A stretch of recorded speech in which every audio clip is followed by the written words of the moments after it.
will continue. So hopefully COVID-19 will at some point in time, pray, settle down. And maybe someday it'll be like the regular flu, which means it's still a problem, but it's not like now. But there are so many other illnesses that people have that are chronic illnesses, and those for those people won't go away. A lot of people have mobility issues, and that makes it difficult for them to either get into a church building or get to the church building or be comfortable in the church building. Depending upon where you live, especially like in New Mexico, but I've heard that Texas still has ice storms and stuff, so even in Austin there maybe are problems, but sometimes weather gets in the way. Gallup, New Mexico is at 6,500 feet. We get storms, and Santa Fe is probably at least as high or higher. And we get, winter happens. And so it can be difficult to get to church sometimes, or it's just that a lot of people don't have transportation. Right now there's a lot of community unrest. So even if we were having services in our buildings, in some communities, it would be kind of scary, perhaps, to get from home to the church. And then a lot of people have whatever personal situations are going on in their life. So many people do need to worship beyond the church walls right now, of course, but this need could continue in the future. And for those of us who did all the games and everything, and everybody, in my little neighborhood, when I was in elementary school, we could walk to church and all that stuff. So right now, this what we're living, church-wise and otherwise, is just new and different, and life is unsettling and awkward and difficult, and we can't even go to church, and we aren't used to this. So it's a huge problem, isn't it? Well, maybe not. Because where we see problems and we see challenges, our God is greater than that, and God sees possibilities. So the saying that is all over many places is the building may be closed, but the church is open. And that's true, because we are the church. It's not the structure. We are the church. So wherever we are, the church is. So the church is open. We're going to look at a couple of ways that we can worship beyond the church walls. I'm going to read these, and I'm also going to read the quotes that are in here. And the reason is not because I think you can't read. The reason is because my husband always complains that when he watches something like this or he sees something on TV, it goes too fast. Or, so he doesn't get to read it all. And because we all read at different speeds. So I'm going to read it to kind of make sure everybody gets it. So one of the ways that we can worship and are worshiping beyond church walls are the online worship and streaming services that Cindy just mentioned. And there are many. The National Cathedral has one. I've watched it. It is amazing, which it should be. I mean, it's the National Cathedral. The Cathedral of St. John has one. Local churches have them. Some local churches. We have YouTube presentations.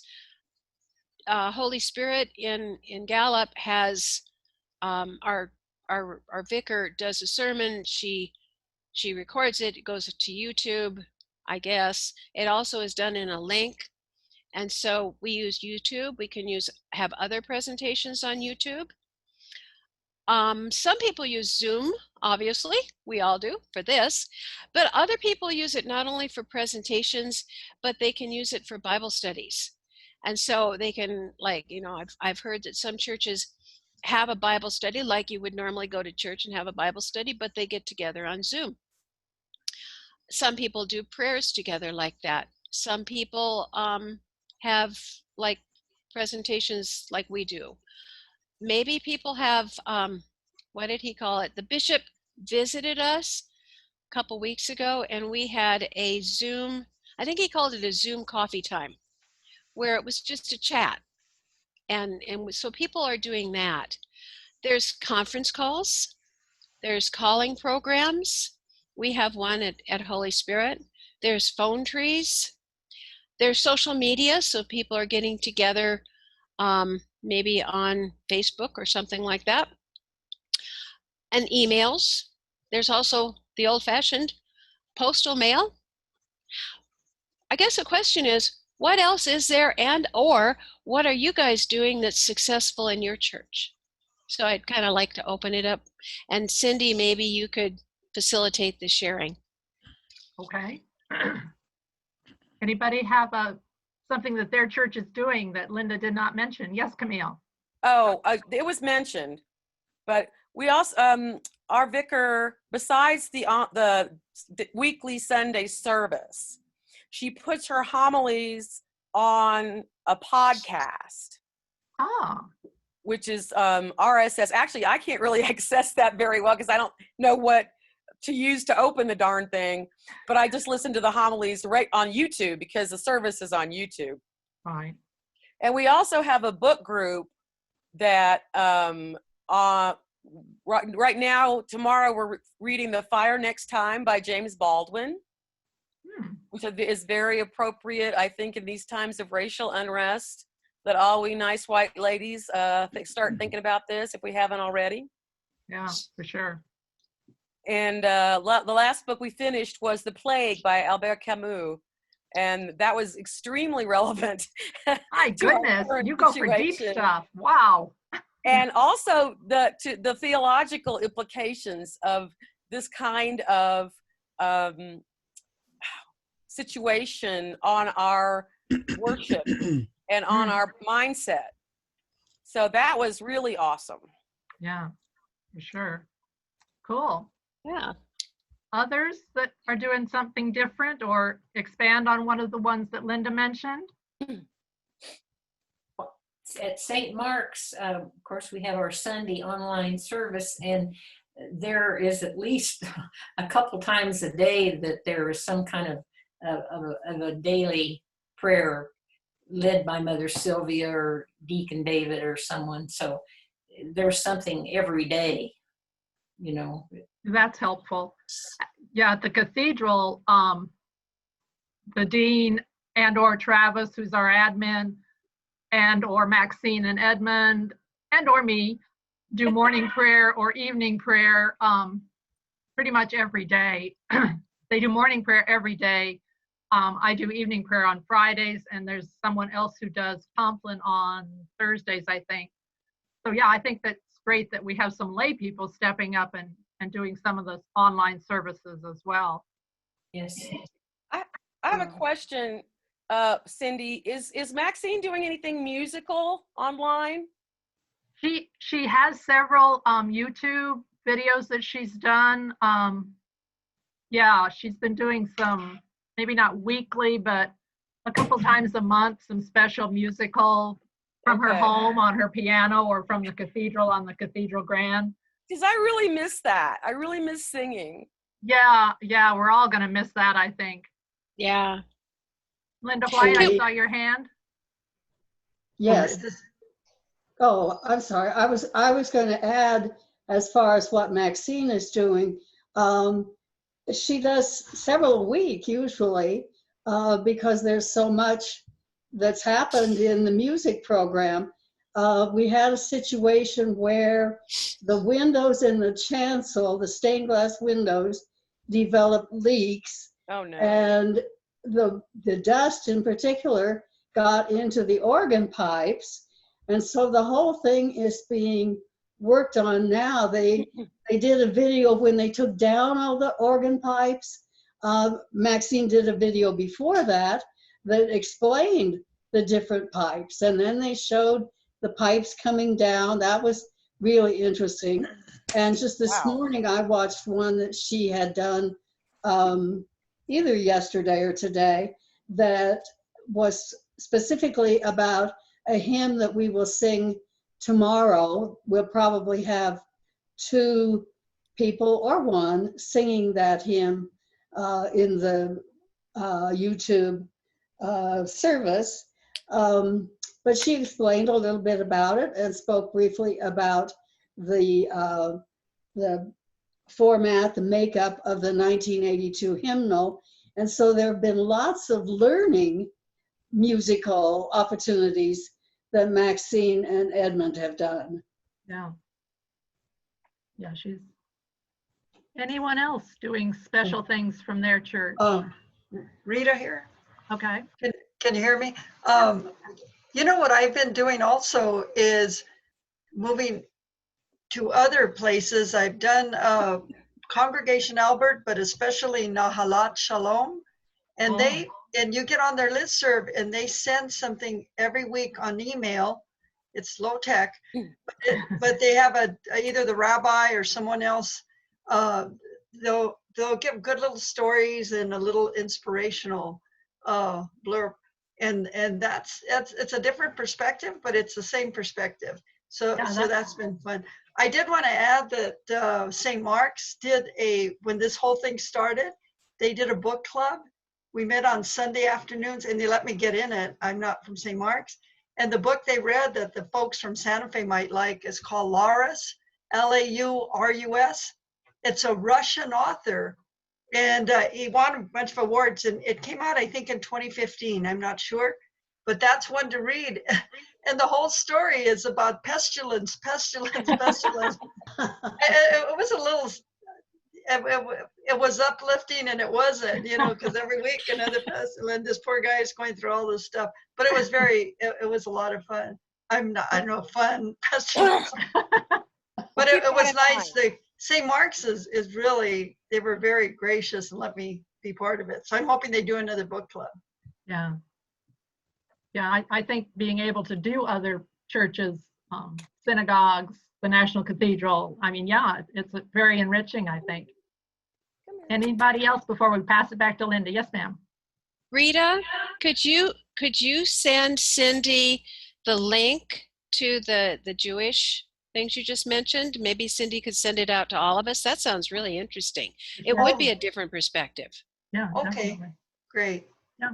Oh, and I want to add that what I've been doing is I have a friend right smack dab in the middle. It's Ganado, out there in the middle of Navajo Nation, and I talk to her every week. But you get another perspective of someone that's living right in the middle of what's going on. I mean, we are too, but not like they are. Right. So, if you have a chance to communicate with people, even if you haven't talked to them, I'm sure the folks in Gallup are probably doing a lot of that. Right. Our ECW has decided, well, those that are still participating online have decided to educate ourselves on racial reconciliation. We've reached out to a largely Black Episcopalian church in Austin, and so we're trying to set up a group where we can just come together, and it would be structured with questions and scripture, but that would bring us together to just talk and share. Because as one of my friends, the way it started was one of my friends, we were Zooming, just chatting, and she said, I have no Black friends, none. I know no Black people. And so it was like, okay, we definitely need to try to at least reach out. And as a result, quite a few of us have ended up joining the Black, it's UBE, the Union of Black Episcopalians. So just, to try to educate ourselves on Black history first. So before we could really go into meeting other people and having talks, that we needed to know Black history. And so right now we're sharing our, what we can find on videos and books and whatnot. Have you contacted Nelson Linder of the Austin NAACP? The Union of Black Episcopalians in Austin have him as part of their group, I think. they have started a group called One Human Race. And so Nice. they already have an educational component that we're starting to use. But anyhow, I won't go on. It was That's just great. something we decided that we needed to do. That's Yeah. great. Yeah. We all need to start learning Black history and and in New Mexico, Hispanic and Native as well, because our Black population is much smaller than many areas, but we have the indigenous and we have the Hispanic, which we're not all aware of the differences of how people look at things and their perspective of history, and as far as different from a white perspective. I'd like to add that. Go ahead. Also, Japanese. Do you know there was some internment camps? Yeah. In one Santa Fe. There was one near Fort Stanton. There was one Deming. I went to one of them, and that's another history that I grew up here, and I never knew that till a few years ago. Yeah, I only heard about the Japanese part fairly recently as well. Yeah, that's certainly not taught. All right, Linda, we'll let you go ahead and continue. Okay. Well, before I do, Linda, Hallie, do you want to talk about our calling program? Yes. We have 3 people from our church, and every week we each have a separate list. There are approximately 50 people total in our church, so the 3 lists have all 50 names at that so that it represents pretty much our entire parish. And we call and we rotate the list so that the parishioners don't get tired of hearing from the same person all the time. And it has just proved to be such a wonderful outreach. I've only had one person say, no, not now, I don't want to talk to you. And we've been doing this for months. That's great. Thanks. So anybody else before I go on? Just one more thing is that our church, since the COVID came, we did an outreach for, I think, your church, or anyway, you do food baskets for the reservation or something like that. Anyway. Actually, the reception we get to just church, something that's going on. It's just has a lot, and we put this in charge, and we just dial the number, and the rest is gone.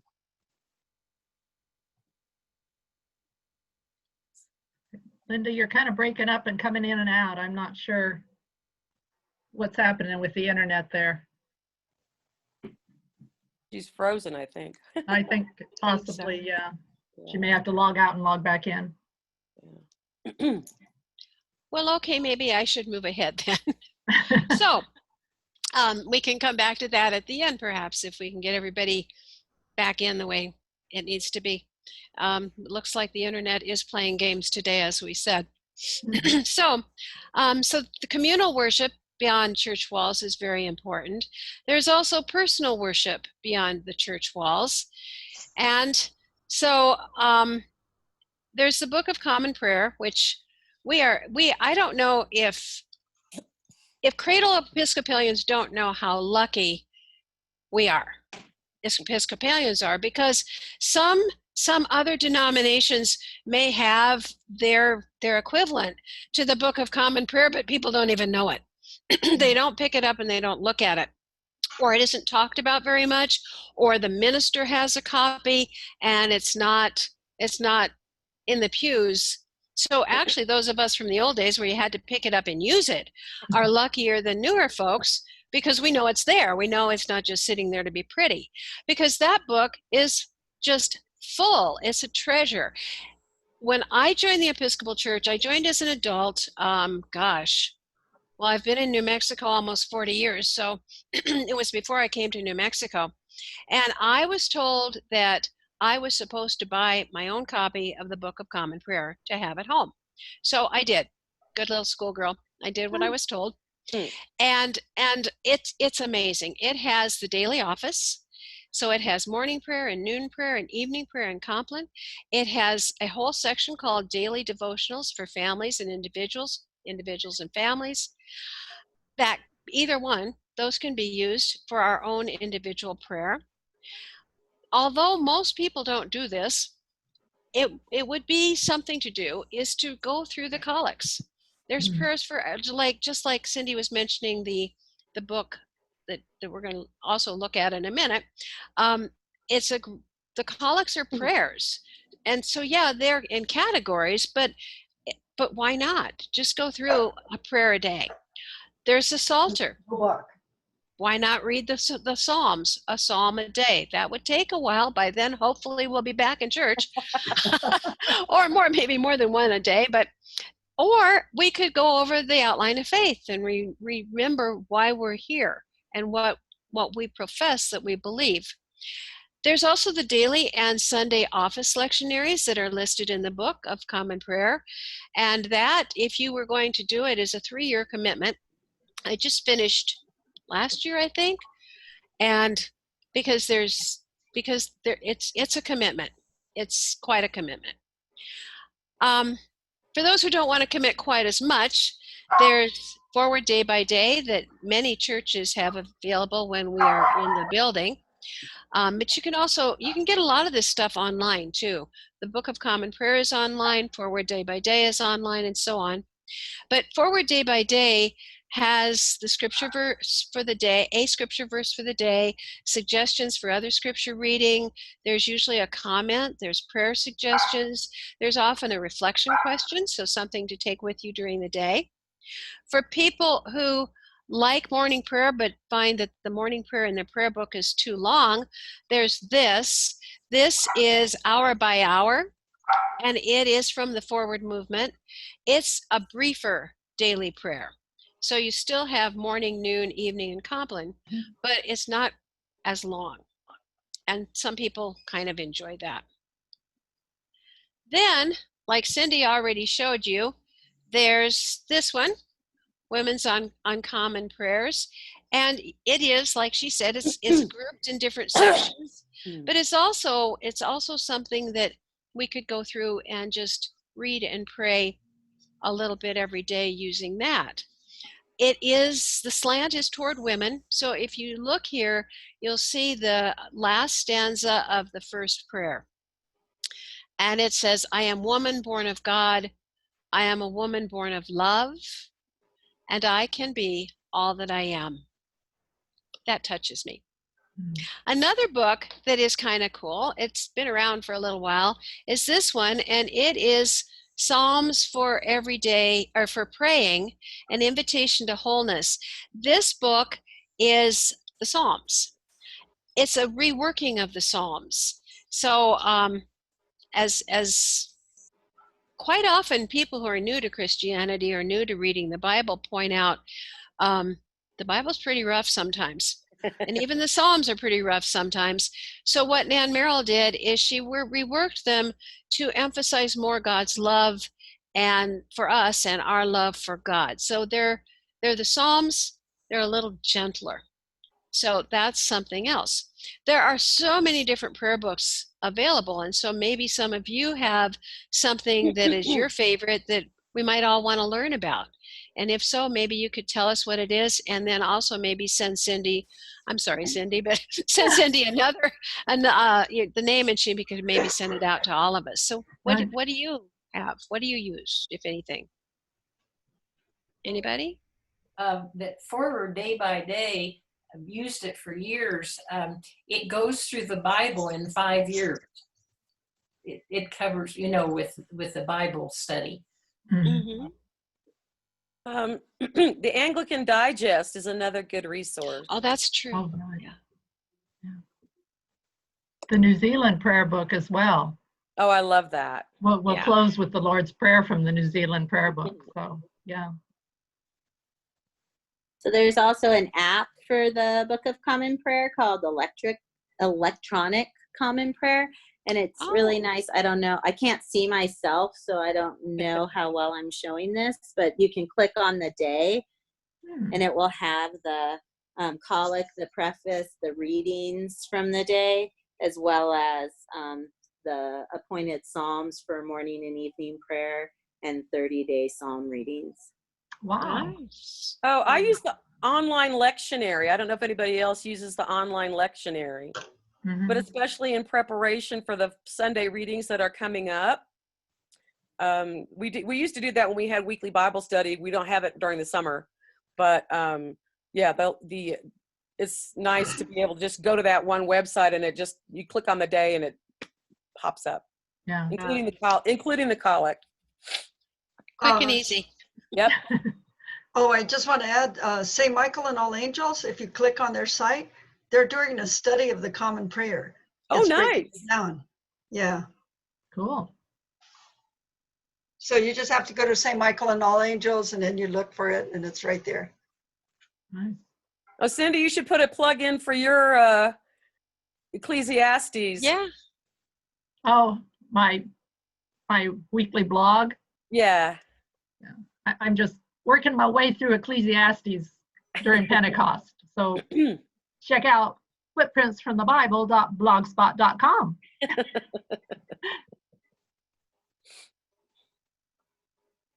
Anybody else? Don't want to cut anybody off. Yeah, I like trying to make it show here. Years ago, well, I am still in a Crucio reunion group that's met for 30 plus years. But years ago, we had a guy named Ray Rivera in the group who absolutely loved Oswald Chambers. And when he shared every week, he would always talk about My Utmost for His Highest. And I've ended up buying several different versions of the book. I've got one book that has morning and evening readings. And then I found these little flip eternal calendars that there's a page to read every day of the year. and I never get tired of Oswald Chambers. It's kind of like reading the Bible. Whenever you think you've already read it all, you read it and it's fresh and new and challenging. And so his word is always fresh, his take on things.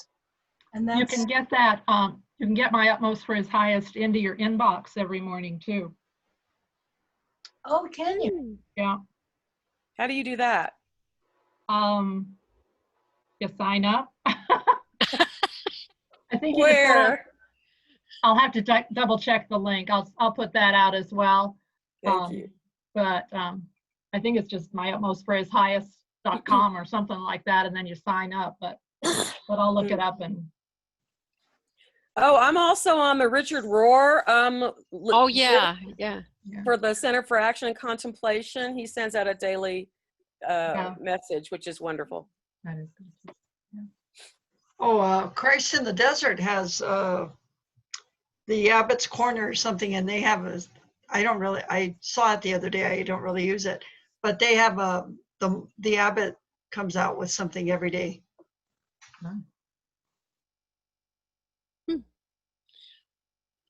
Nice. Thanks for sharing all of that. We gave you some work to do, Cindy. Sorry. Okay. All right. So there are the prayer books. And then, of course, there's personal Bible study. And one way to do it, there was a lady at the Church of the Holy Spirit in Gallup years ago. She's long gone.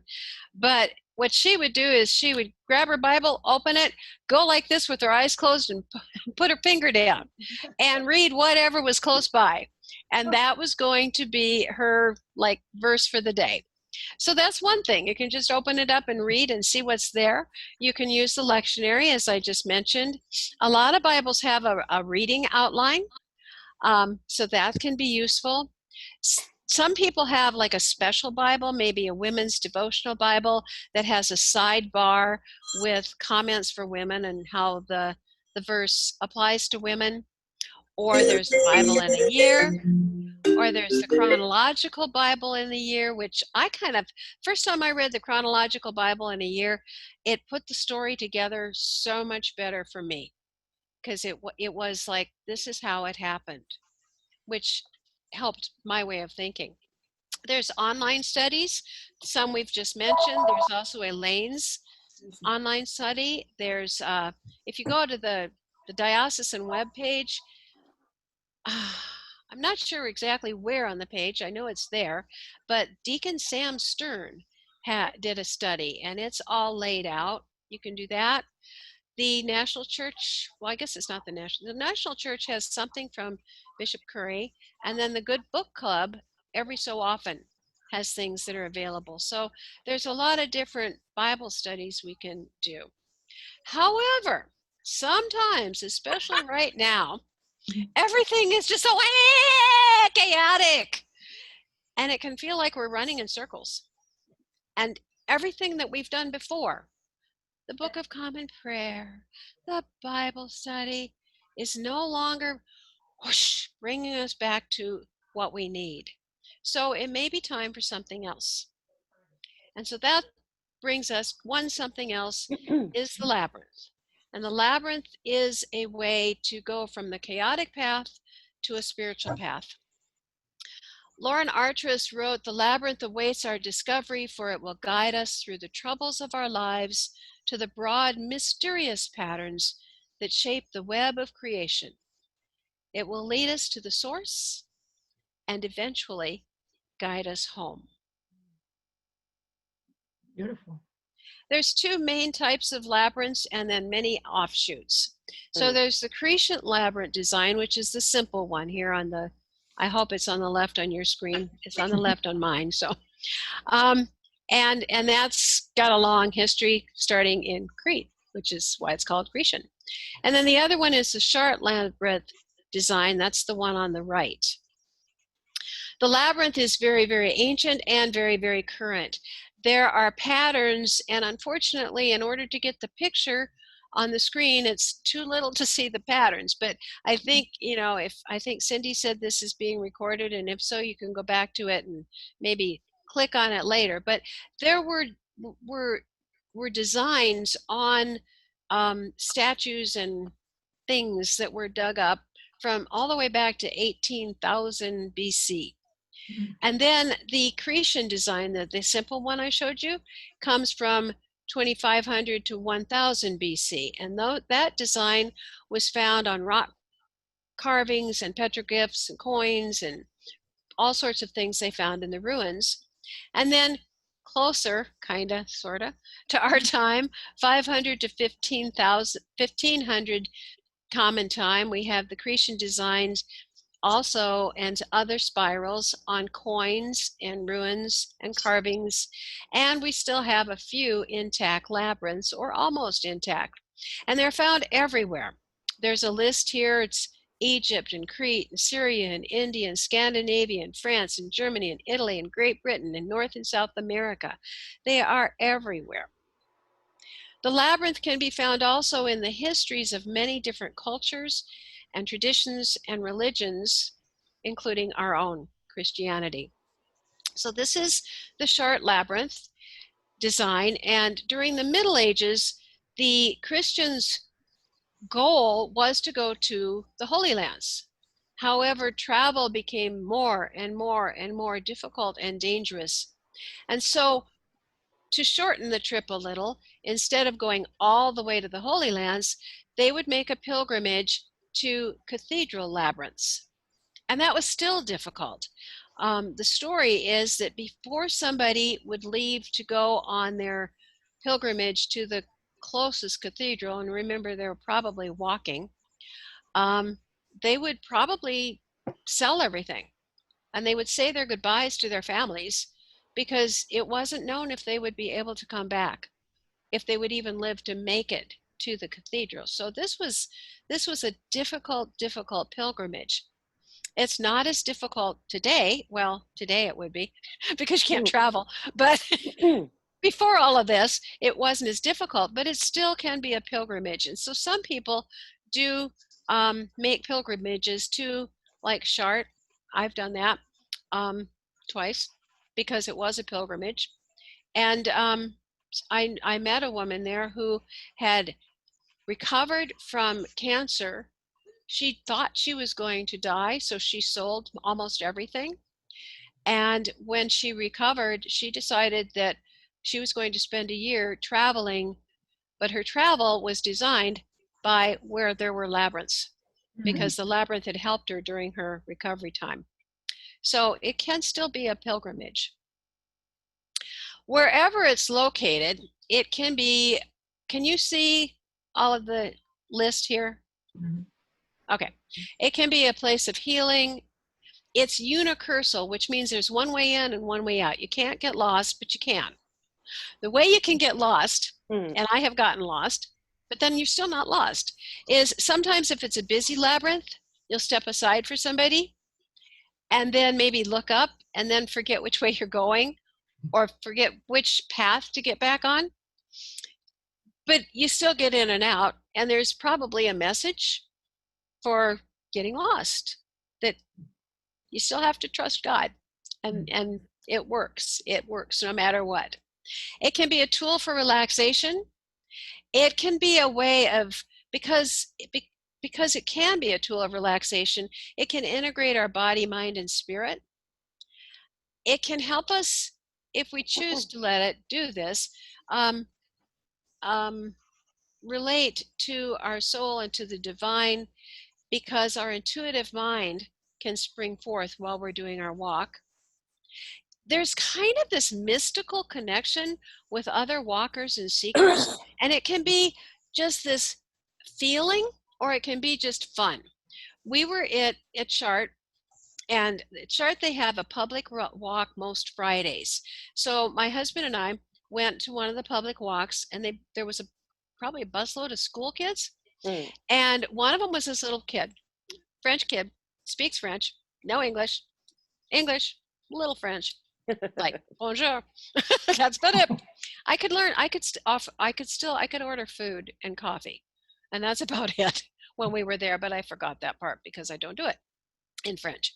But anyhow, he was in front of us, and then he would run over. He was elementary probably. He would run over to his teacher, and then he'd come back to the labyrinth, and he'd look around. He'd see us, run over to us, grin, and walk, and then off he'd go again. He did that like about 3 times. So we had a little connection with this kid. I don't know that it was mystical, but it was a connection. It was fun. The labyrinth is a symbol of unity and wholeness itself, and so that can help us realize that there is a unity we have with the divine, and that we are whole. And people who are into creativity and art and music and all of that find that it helps aid their focus and their creativity. The quote here says, "The labyrinth is an analogy of life's pilgrimage. In essence, all of life is but one path, where what we see depends on where one is standing. When we stop to look around, that's when we discover, or perhaps remember, who we truly are in the greater scheme of things." Walking the labyrinth is fairly easy. As Helen Curry says, know that all you need to do is put one foot in front of the other, and you will get, unless you get lost, to the center of the labyrinth, and to your own center, and back out again. So the labyrinth can be a symbol of no more chaos, instead a spiritual path. And like all things spiritual, there's no one right way to do it. Some people walk, some people shuffle, some people dance, beautiful liturgical kind of dances. Some people bring long scarves and wave them, which kind of irritate others if it's a huge labyrinth walk and you're getting a scarf in your face, but whatever. That's life too, right? We get scarves in our face sometimes. Some people run or skip. I've seen people do Tai Chi movements through the labyrinth. If I tried to do that, I'd fall over, I think. But some people move silently. Other people hum or sing, say a prayer, say a mantra. Some people walk so slowly, I'm going faster than they walk, which I can't do. Some people laugh while they're walking it. Some people cry.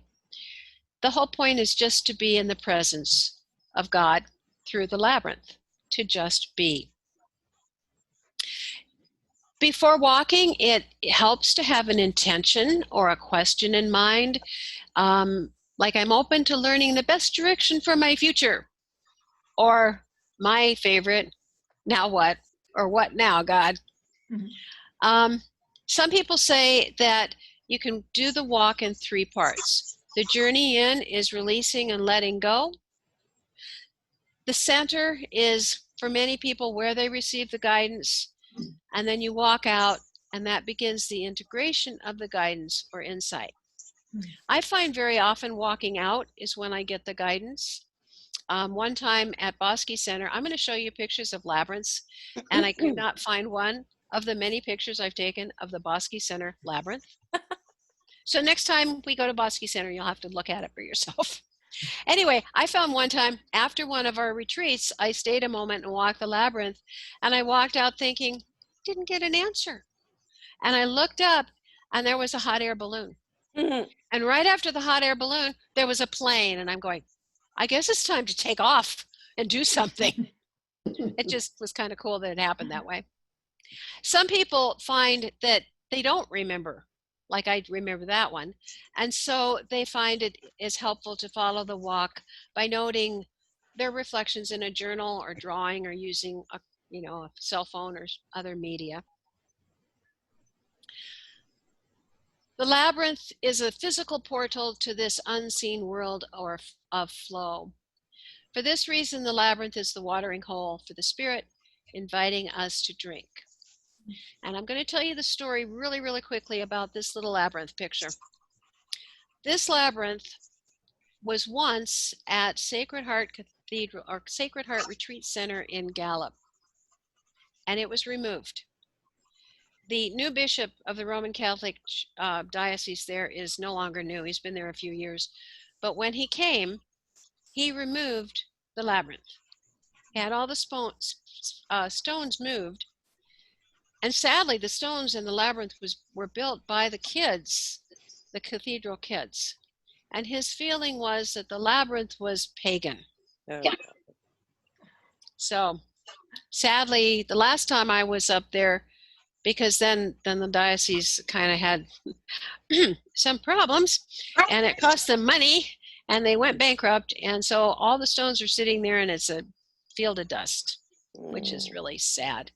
And I'll also say a lot of people in New Mexico, as they are praying, they put a symbol of their prayer in the middle of the labyrinth. So, because knowing that, and when it was gone, I went to a retreat up there, and we had free time, and I went out to the center of the labyrinth and picked up all the little stones and gems and crosses and everything, and brought them home and put them in a container as like a prayer container to save those people's prayers. I mean, I know God already heard them, but it hurt me that they were just mushed. Yeah. But that's my little sad labyrinth story. God is very present in the midst of labyrinth praying, according to a woman who wrote a book of her prayers as she was going through probably a week-long retreat of doing the labyrinth. And in case you miss it when you see this again, this labyrinth, it was constructed in the 600s, not 1600s, 600s. It is a pre-Christian labyrinth, and it is in Sweden. And it has not been well maintained. That's a good picture there, but a lot of the stones have fallen over. So I've walked that, but I haven't walked the whole thing because I couldn't. I was afraid I was going to get hurt, but that's pretty cool too. As you can tell, I like labyrinths. Many people gain a lot from walking the path, and others gain just from looking at labyrinths. So I've heard that some people weren't able to print out the labyrinth, and that's fine. We're going to do a labyrinth walk or a labyrinth look. The last time we went to Chartres twice. The first time we went was a pilgrimage to walk the labyrinth. I also went to a workshop, but to walk the labyrinth that had been walked by people from the 1200s. We got there, the week before we got there, they had covered the labyrinth with plywood because they were cleaning the cathedral, and they were cleaning the walls right above the labyrinth, and they didn't want to just, hurt the labyrinth. So fine, we walked on a canvas labyrinth. So we were still in the cathedral, but wasn't the same. So 2 years later, we went back, and this was a couple years ago, and then got to walk on the stone labyrinth.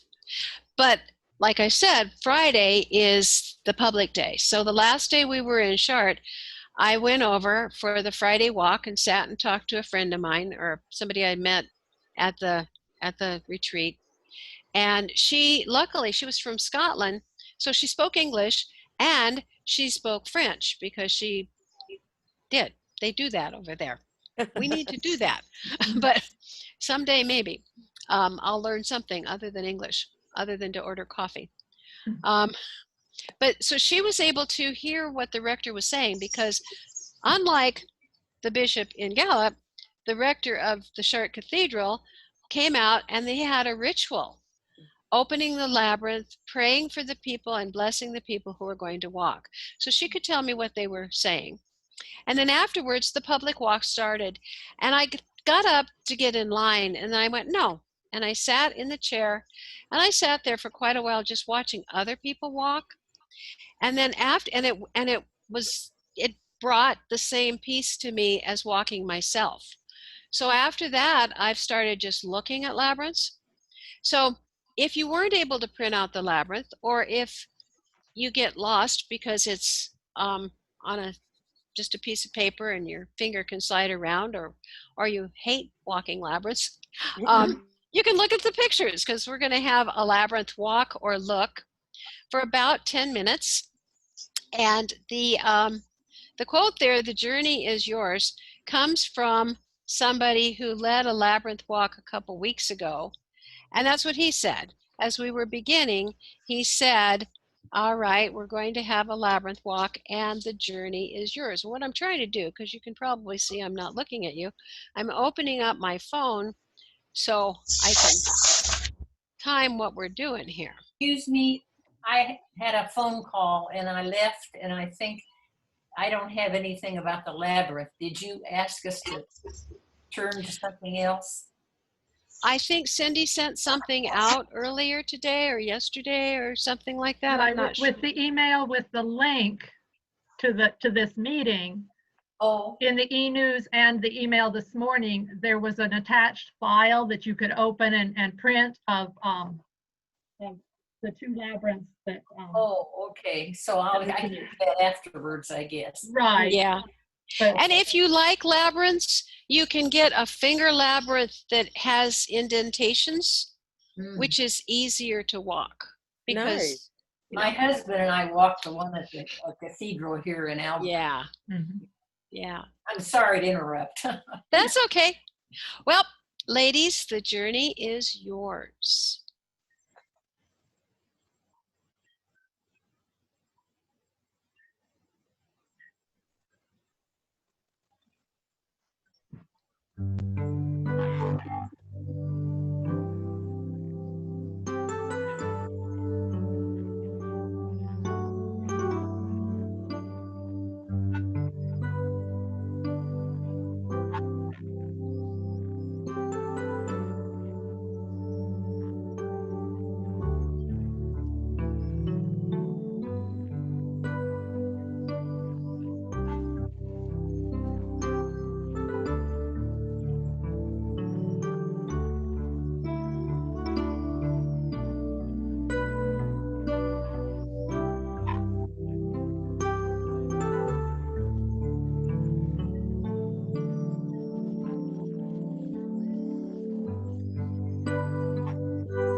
Lost our music.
Life is not a straight line, no matter how hard we work to make it so.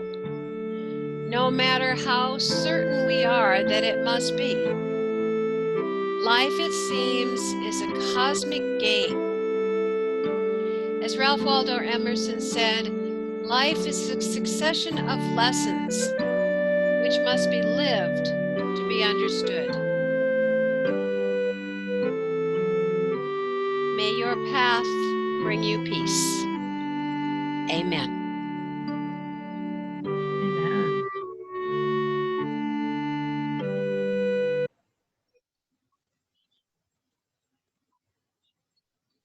That was beautiful, Linda. Thank you.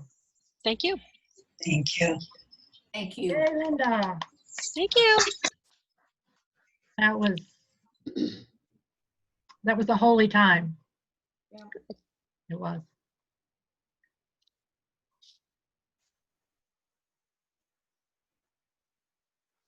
So moving back to the business part, I know it's hard to come back from an experience like that and just think about everyday stuff.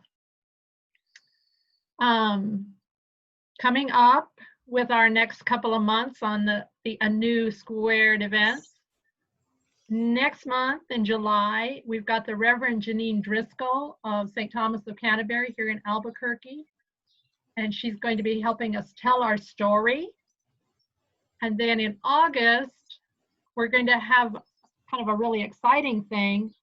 Vicki Reeder, who's a member of the Cathedral, joined forces with a local rabbi and a Muslim woman and wrote a book, Three Paths, One God, and they're going to be talking about that and how the faiths are different and the same. And there is a picture of the book underneath all our pictures. So, oops, wrong positioning for that. Then on September 12th, we'll do our ANEW a little early in September because September 12th is the date for the ECW Province 7 Assembly, which this year will be via Zoom rather than live in Oklahoma City. And I just happen to be the keynote speaker. Woohoo! Yay! October, we'll figure out what we're doing then. And then November 20th and 21st, maybe we'll be doing a retreat at the Bosque Center. One way or another, we will be meeting with Carolyn Metzler, and her topic will be wildernesses. If we have to do it Zoom, she's willing to do it that way. So we will not miss out on that event because that will be impressive. I've heard part of her wilderness presentation, and it's really worthwhile. Here's a little more information on the Province 7 ECW Zoom conference. The link to this flyer is also on the Women's Ministry website. Yay. And you need to register early because the live conference is limited to the first 100 registrants. It's free, but then there will be a video posted afterwards. So there's that. Other events, of course, the weekly e-study of the Book of Revelation. We're hoping it will resume really soon. Elaine's been sick this last month, and we're hoping she'll be better very soon. I will personally be doing a 7-week study based on my brand new book. Picture on that one showed up. Oh, good. So the book is available on Amazon, or you can talk to the author. I haven't decided exactly when in July I'll be starting that, but there will be a 7-week study on the Lord's Prayer.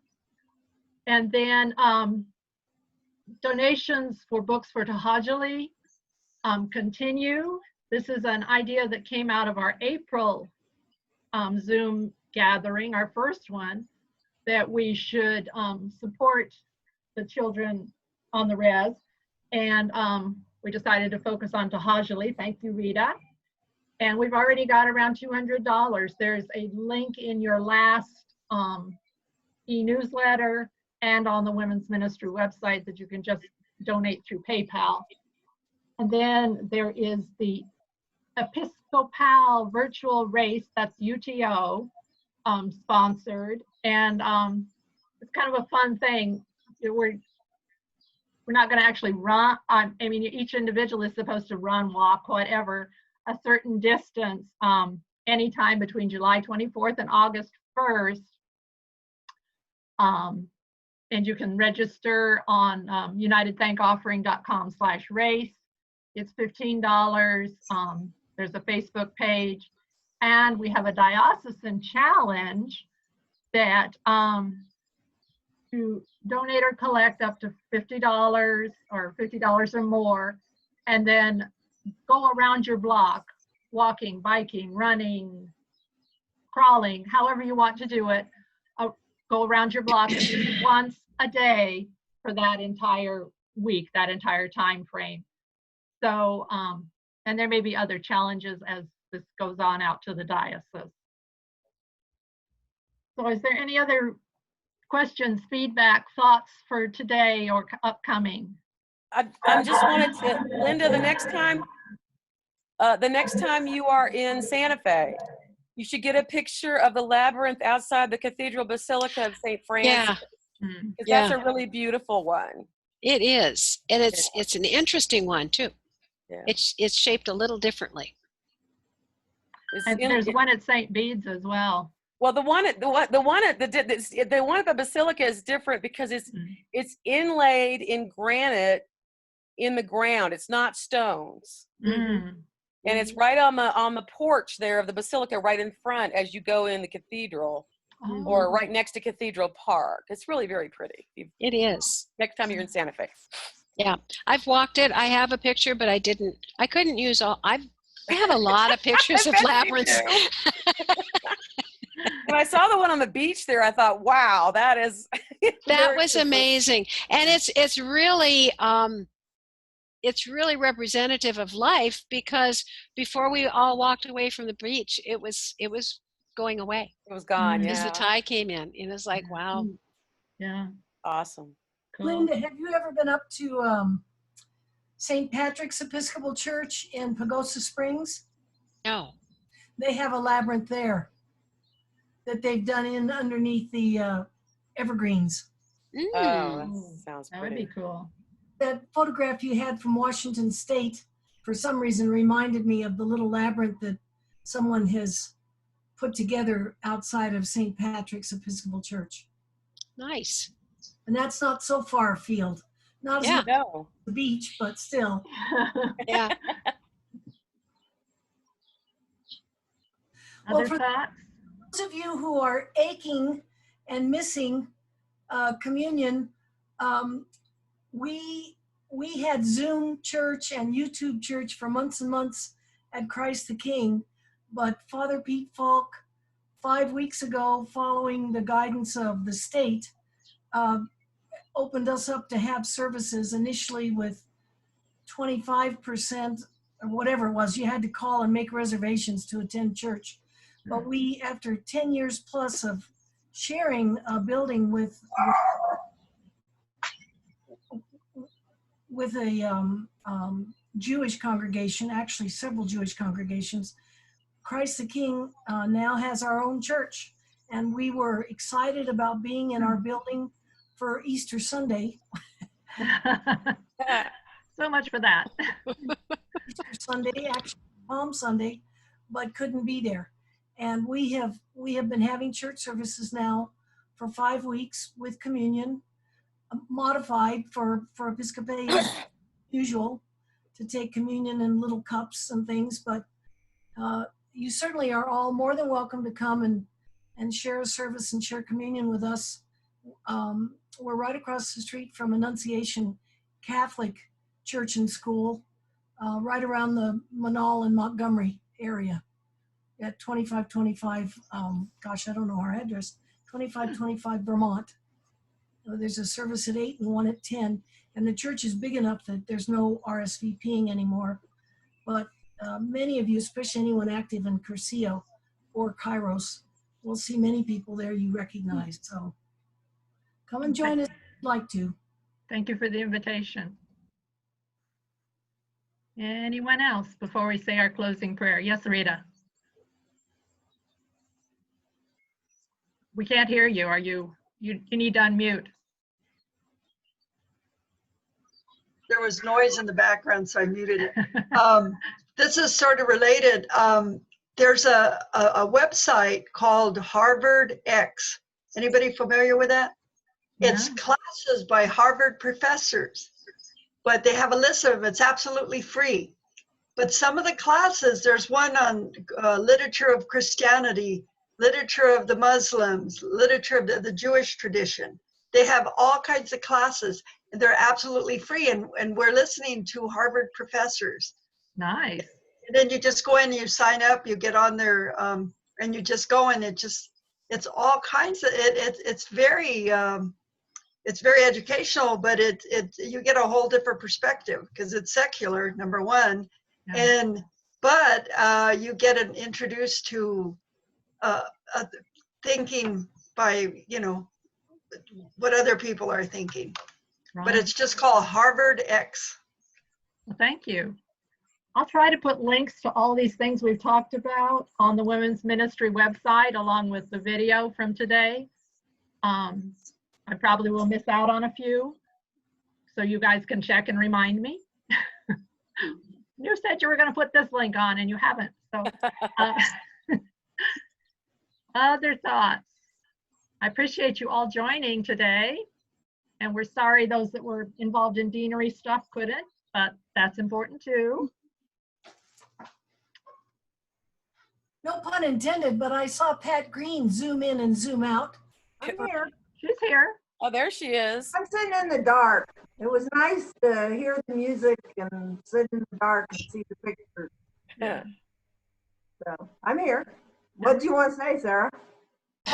Glad to see your name come and go. I thought you'd left again. No, I had to get up and put my dogs out. They were barking. Yeah, we heard. There have been several dogs and cats wandering through. You guys saw the tail of both my cats at some point. So. Yes. All right, let's end with the Lord's Prayer from the New Zealand Book of Common Prayer, which I always find really beautiful. It's enough different from the traditional one we're used to that it makes you stop and think. And just because it's really hard for a number of people to pray simultaneously over Zoom, I will just read it and then we can all respond, Amen. So let us pray. Eternal Spirit, Earth Maker, Pain Bearer, Life Giver, Source of all that is and that shall be, Father and Mother of us all, loving God, in whom is heaven, the hallowing of your name echo through the universe. Your heavenly will be done by all created beings. Your commonwealth of peace and freedom sustain our hopes and come on earth. With the bread we need for today, feed us. In the hurts we absorb from one another, forgive us. In times of temptation and test, strengthen us. From trials too great to endure, spare us. From the grip of evil, free us. For you reign in the glory of the power that is love, now and forever. Amen. Amen. Thank you, ladies. We'll see you all next month. Thank you, Thank you, Cindy. Cindy. Thank you. Thank you. And Linda. Thank you. Thank you Thanks, all. Linda. Thank you. Bye. Bye. Bye. Bye.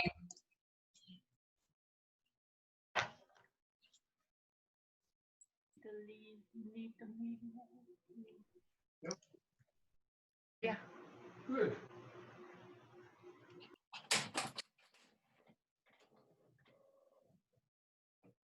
I love the way we get bigger and bigger as more and more people leave.